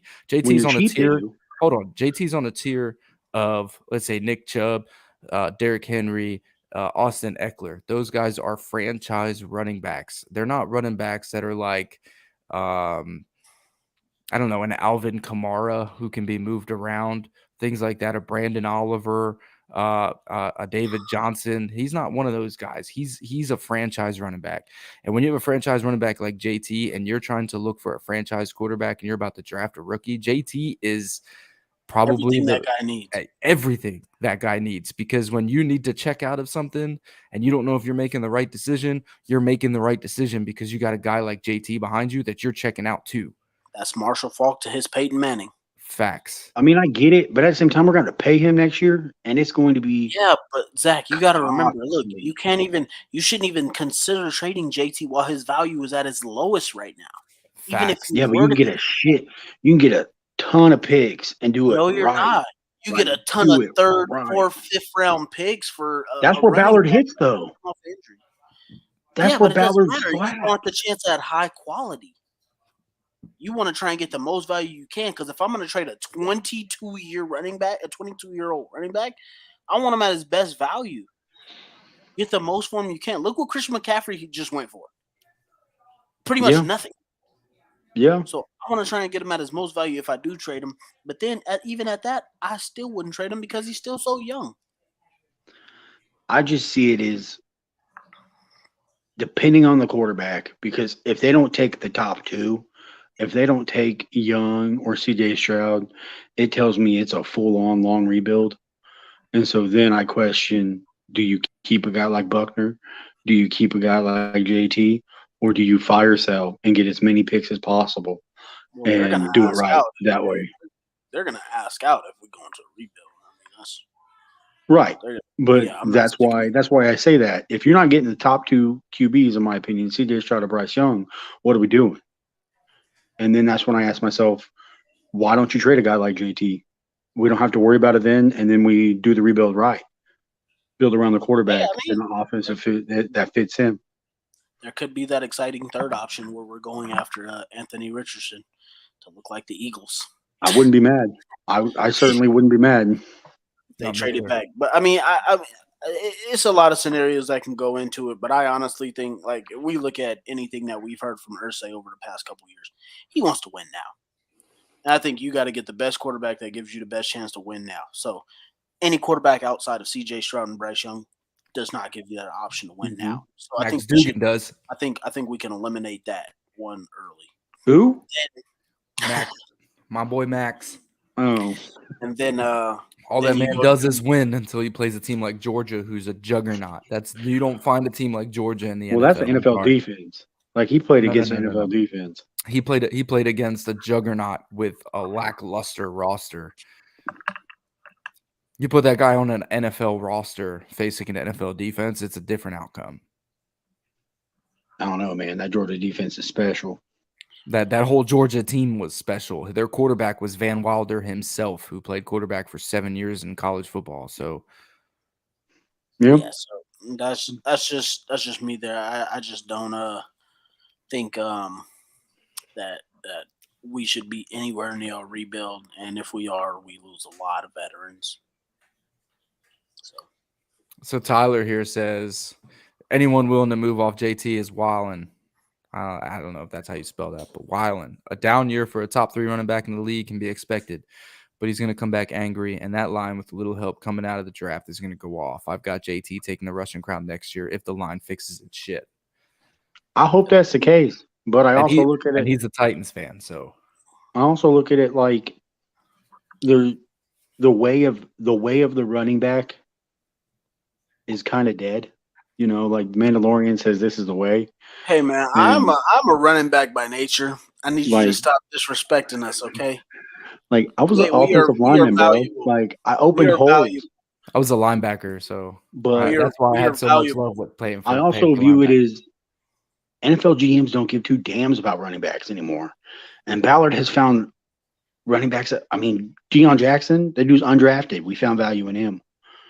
I mean, Naheem Hines, 4th round pick, found value in him.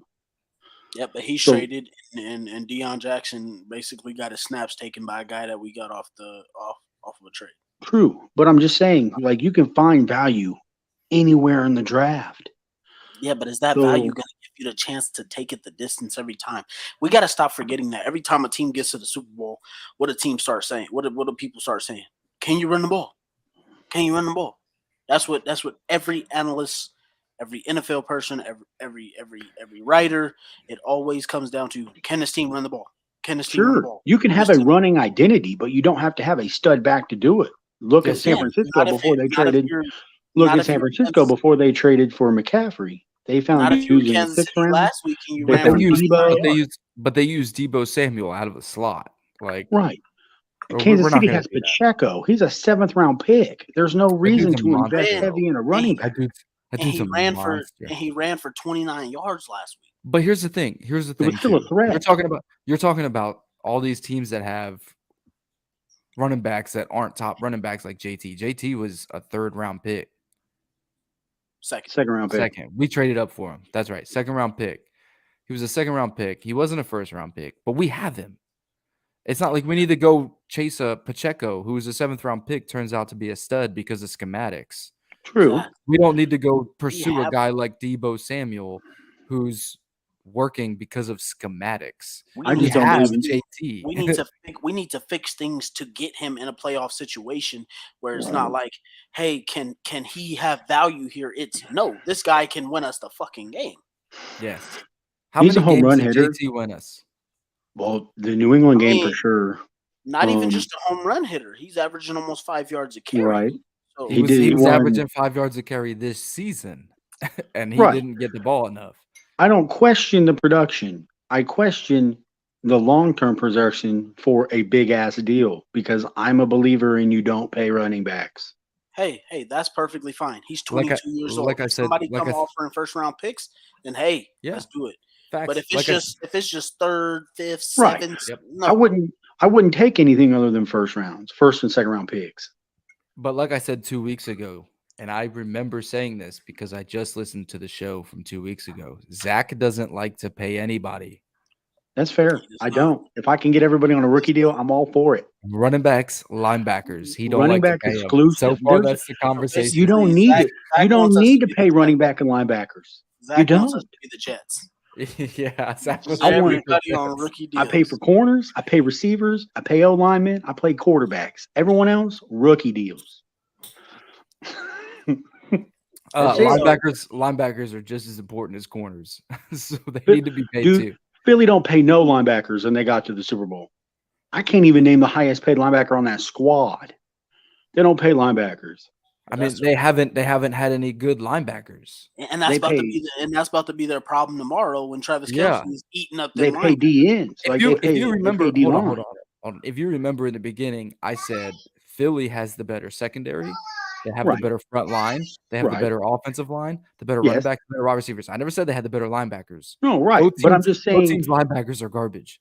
right. But I'm saying, like, you can get to the Super Bowl consistently and have shit linebacker play and don't have to pay them. Yeah, but we don't Philly have is the my defensive, example. but we don't have the defensive line. We have the linebackers. Unfortunately, that's where we fucked up. I mean, we have Buckner and Grover Stewart. We have the interior defensive line part figured Right. out with a Right. with a good linebacking core. So, in my opinion, we have the defense to do it. I think we're a few defensive ends away, but we're close. We're close. I'll give you that. I think we We're could close. apply more pressure off the edge. Yes, I agree Right. with that 100%. We're close. We get a couple more edge rushers, we're close. But I just don't like paying linebackers because you don't need to. You can pay your front four or your middle back end. Middle linebacker has to be paid no matter what. But, well, That's okay, fair. it matters. It I'll depends pay on one. who it is. It depends on we- who it is. We paid Shaq. That's fine. No way in hell I'm paying Bobby Okereke or Zaire. That's where I would that to me he's not worth that money. They're not Zaire worth was that money. I actually came to the conclusion that I'm not paying Bobby anymore. Yeah, I'm kind of on that too. I'm okay with that. I figured let him go find a deal that maybe he thinks is good or whatever, and see what the team offers him. And at that same time, we can just get ready for EJ. Here's the thing too. We've already offered future contracts. So the way that seems to me is that Who did we offer to? I believe Deion Jackson got offered a contract. It was a while ago. It was a few weeks ago that we did it. Don't worry, Zach. It was like a 4-year, $250K deal. Yeah, Good. it wasn't a huge contract, but Good. it was an offer. So the way I see it, Zach's face when you heard you say we were going to pay him running back, man. I'm about to get pissed. I'm about to be like Ballard paying. It's not the 80s anymore. The way I see it is some of these guys that we're talking about with contracts, they're going to be able to fish around in free agency before we even offer them anything. You know, Chris Ballard's cheap, so Chris Ballard is only going to match, and those dudes are going to walk, whether we want them to stay or not.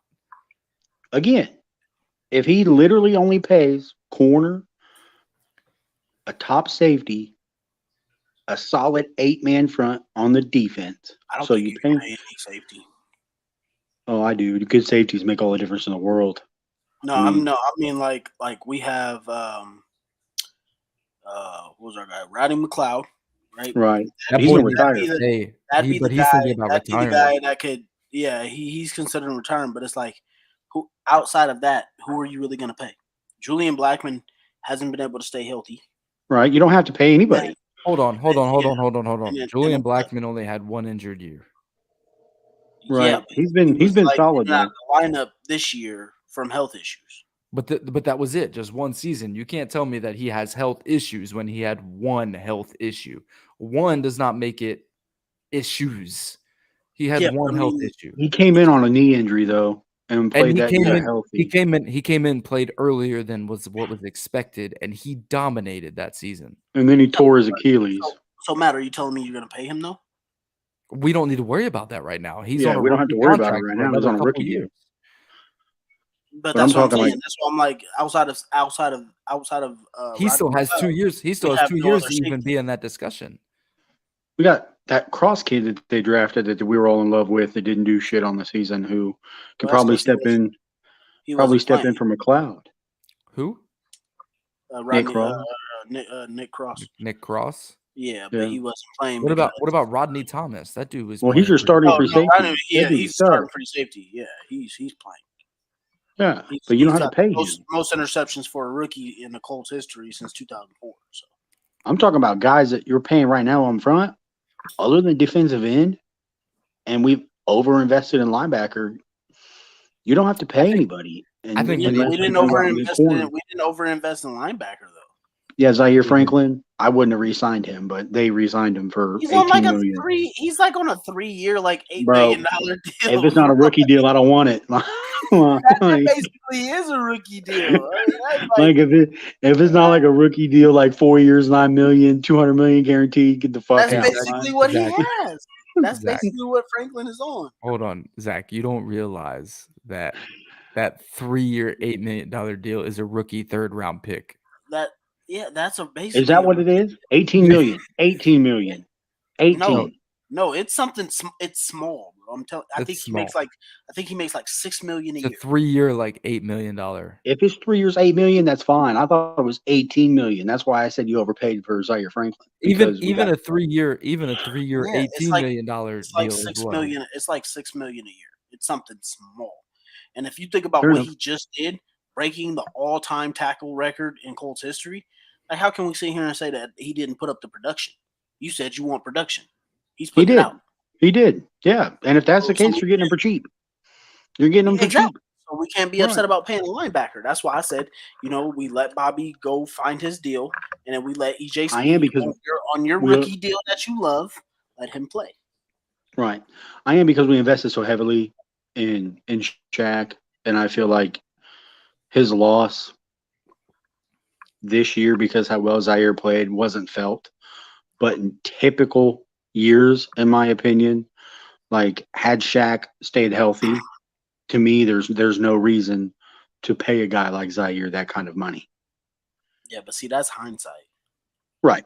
I'm operating in hindsight. I'm operating literally in a perfect world that doesn't exist. If you think about all the turnovers we had last year, and Darius Leonard literally accounted for a third of them, Yeah. there's no way we can sit here and say that he didn't deserve that money. So it's like, Right. That's why I said we paid Darius. He's worth every penny. I'll never say we shouldn't have paid him. yeah, 100%. It's a tough one. Yeah, I just think there's finally we got into the debate. I just think there's just a little bit of different ways that we can kind of move some money around. And like I said, we're still like 13th in cap space. Do you restructure? All right, here you go. Do you restructure Buckner's deal? Because he's a free agent, not this season, but next year. So do you essentially add a couple more years, give him more guaranteed money, take a little bit away to? He's going to be 29 at that point, and I don't know if his play is necessarily going up. I think Grover Stewart started to ascend, so I'd give Buckner a little bit smaller deal next year after he plays out the contract. This is a good question from Chad. Who is going to be the surprise cut of the offseason? In my That's opinion, Bobby Okereke. I don't think that's going to be a surprise. I think it's too early to tell who's going to be a surprise cut. Oh, cut. You mean okay? Yeah, because the cut's going to come in about July. Kenny Moore. That'd be like JoJo Doman and stuff like that. Ooh, Kenny that's a Moore's good gonna one. get cut. I highly doubt it. I don't see him highly being. doubt it too. I don't see him being on the Colts, man. I really don't. I'd be stunned. I know If he's I under see- contract, but Ballard hates that shit. That shit he pulled last year, Ballard hates it. And then the way he played this year would not surprise me to see if Ballard says, "Thanks, there's the door." I doubt it. He's had a whole year to basically get healthy. I don't think that would Does he want to be there though? That's the thing. Does he want to come back? Because in his end of the year press conference, I think our surprise cut could be Mo Ali Cox. That's a shock good me one there. too. Wouldn't shock me there either. Because if I don't think we can trade him and get enough value for him. Ryan Kelly, here's another one. So yeah, Braden Smith. No, I don't want to cut Braden. That's dead money. It's not what we want. It's yeah. surprise I mean, Ryan. I guess that would be a surprise cut to me then. Because personally, I don't think you can cut that guy. I think he just needs to play better. And if we were to cut him, I'd be pretty shocked. I'd be less shocked if we cut Ryan Kelly. Facts. Y'all think they actually do you think Matt Ryan, depending on who the coach is, comes back seriously, or do you think he wants to be cut? Like, No, because he he needs to. says He needs to he retire. says he'll make his decision based on who they name as head coach, I'm and tired. he's technically still under contract. So, do you think he actually legitly says, "Hey, I want to stay, pay me," or do you think the Colts will just say, "Fuck it, either way, here's your 17 million, get fucked." Yeah, I think he needs to just shut the hell up and retire. I'm sorry. Fair man. enough. I don't see how. Like, I can understand if you're just talking to the TV or whatever, and it's just like, yeah, I think I can still play or whatever. But it's like, bro, if The you way watch yourself on film, I the, mean, you could feel good, but I the just way the way I see it is Matt Ryan sitting at home. He's sitting at home with his wife, and he's like asking her, "Do you think I can still play?" And she's like, "Oh, I think you still got it. I still think you got it." and And she now really he's wants him to stay home. yeah. She's telling him what he wants to hear instead of what she really wants. And this guy is if he looks at the tape, he needs to realize, like, dude, I ain't got it no more. I put all power into my throw, and that thing only went 20 yards. That thing, man, it's done for me. I'm done. Almost, I had to rip my shoulder off to throw that That's what I'm over the saying. shoulder throw to Alec Pierce for the win against Jacksonville. I think I need to give it up. That's what I'm saying. I think Matt's gonna get cut. I don't think he's a surprise cut though. I think he's a cut. Neither do I. And I think we're just gonna eat that dead cap I think this that's year. a non-surprise cap casualty. Yeah, and then I think I agree with Chad over there. I think Sam is definitely going to be he's going to be the Yeah. backup. Sam, I'm fine with Sam being the backup. I was just Facts. curious. Do you think that the Colts, because they hate that dead money thing, do you think they bring him back and say, "Hey, No. you're QB2"? No, Or because as much as we hate Jim Irsay, I think Jim Irsay and Chris Ballard both together are smart enough to figure out how to get rid of that dead cap. yeah, Allocated to other years. Yeah, I think the one thing Chris Ballard's always been good at is how to shift the finances to where it doesn't hurt him right now. It'll hurt later, but it won't hurt as much as if it would if we took it all right now. And I think that's one thing we can give Chris Ballard credit for. He's also fleeced a lot of teams out of some deals to take on some cap that has saved us. So. Facts. I mean, look at what happened with Carson Wentz. Carson Wentz was going to be a cap hit too. And Washington's thinking about cutting him right now. Yeah, and they took him. And you know what? We're all upset because instead of getting a second round pick, we got a third round pick. But we fleeced them for some cap, and he didn't even play over half the season. So. Nope. Oh, remember, Matt? That was supposed to be a win for Washington for us in that deal. Stop it! Stop it! Stop it! Let's not bring him up, man, because I feel bad for that dude. That dude got straight up. I meant to message him, but yeah, I did message him. He didn't even read it. He won't even read it. That's how messed up that Kate messed him up, man. Yeah, that was something. What?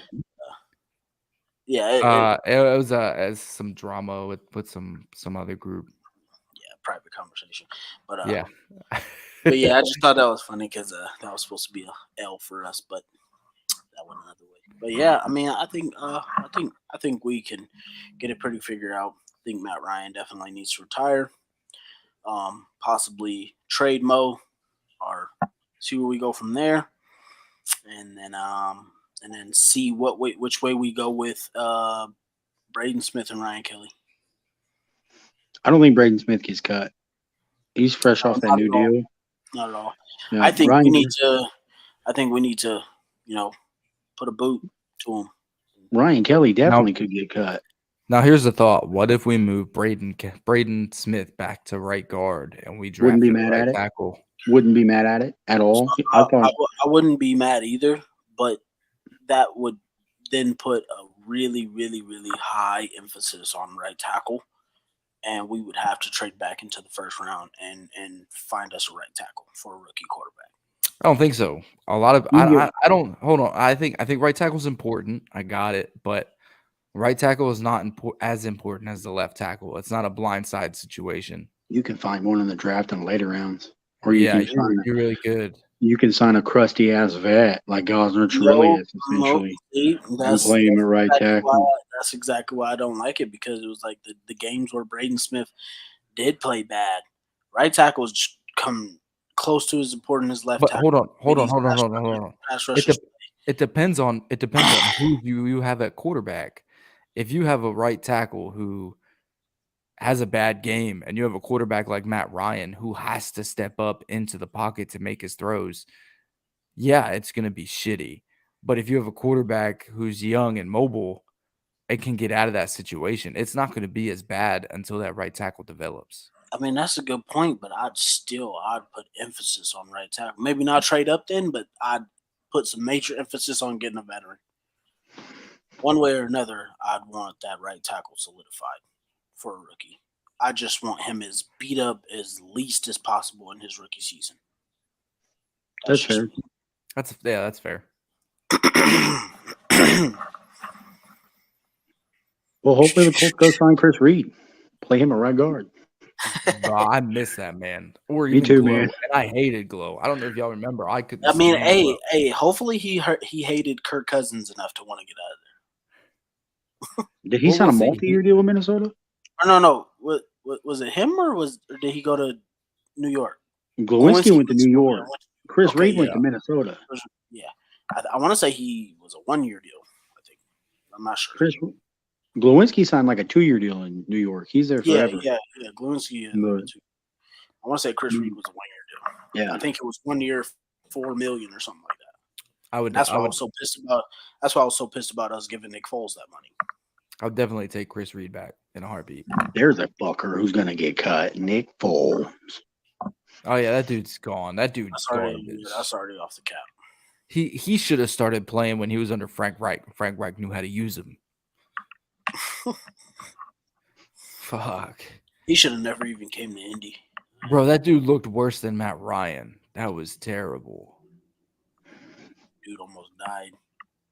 Facts. Whew. Yeah, there's a couple guys that we gotta hope retire, man. But do we have another segment? Because our needs were all pretty close, huh? So this was the needs of the night. So next week, we will start our war room. I'm going to the war room for y'all. We're gonna get it going. Hey, so next week we need to make it interesting. All right, let's not all We're not trading. Oh no! Hold on! No! Settle down now. We not trading. It's gonna be a war room. So I'm hoping that everybody's gonna be there, right? I'm hoping we have everybody, including Rob. So we may have 6 heads in here. Everything's on the table. I'm talking drafts, or I'm talking trades, everything. I think first round, we'll see how it goes. I'll figure out how to use PFF mock, the draft mock simulator for more than 1 week. I don't know how I'm going to be able to do it. I may have to do the first round next week and then do the first round again the week after, the next segment that we do. I think you can choose rounds. Yeah, I can. So we'll just do the first. We're going to do day 1 next week. We're going to follow how the draft normally runs. So first we'll do round. day 1. Yep. And day 2 is second and third round. Yep. And then 4, 5. Day 3 is 4, 5, 6, 7. If we draft for Levis on day 1, I'm walking out of the war room. I mean, it depends on what the 6 of us want, right? Or are we all individually going to go through and say, "Yo, hey, this is who I want"? So we're going to argue. The first round is pretty much just going to be a collective decision. I think we kind of rotate from there. Would be a good one, and just kind of give our input before the pick goes in. Yeah. That's exactly how it's going to go. But I want it to be interesting. I want it to be debating. I want it to be fun. I want it to be like an actual war room. So we're gonna definitely have some fun with this. I love this guy, Matt. We gotta trade up for him. Things like that. This guy should have went day 1. Let's take him now. It's gonna be fun. It's gonna be a blast. I'm gonna try and have a cool intro set up for that. So we'll get that all fun. But just make it look like draft day, because that was a super realistic movie. So if we do it like draft day, we'll be good to go. We need to call up the Seahawks and do a trade and fuck them later on. Somebody See needs to how much- dress like Kevin Costner. See some draft info I can get or something. Yeah. I'm gonna draft like Jim Irsay. I'm gonna come drunk as shit and look here, brother. I'm telling you guys I'm gonna be that we snorting get wine. this guy right here. Are you sure he's drunk and not on pills? Because He's going to be our guy. Listen to me. Where was it? are you ready to come to Indy and win some Super Bowls, hypothetically? Because I ain't winning shit in real life.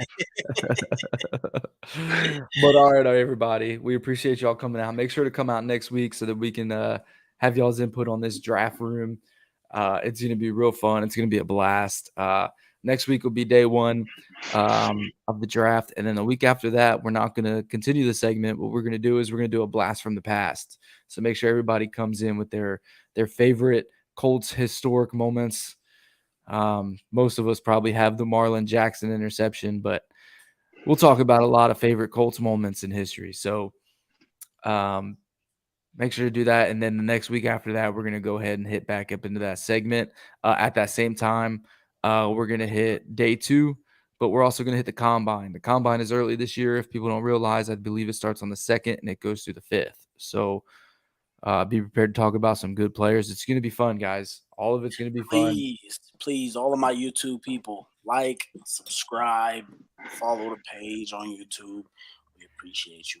If you're on Facebook, make sure you like, follow, share. Make sure you follow us on Instagram, share our Instagram, share our Twitter, follow our Twitter, all of that. If you have Spotify, follow us on there.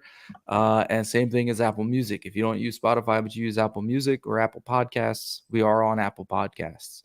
So go ahead and follow us there. Also, it's good times, man.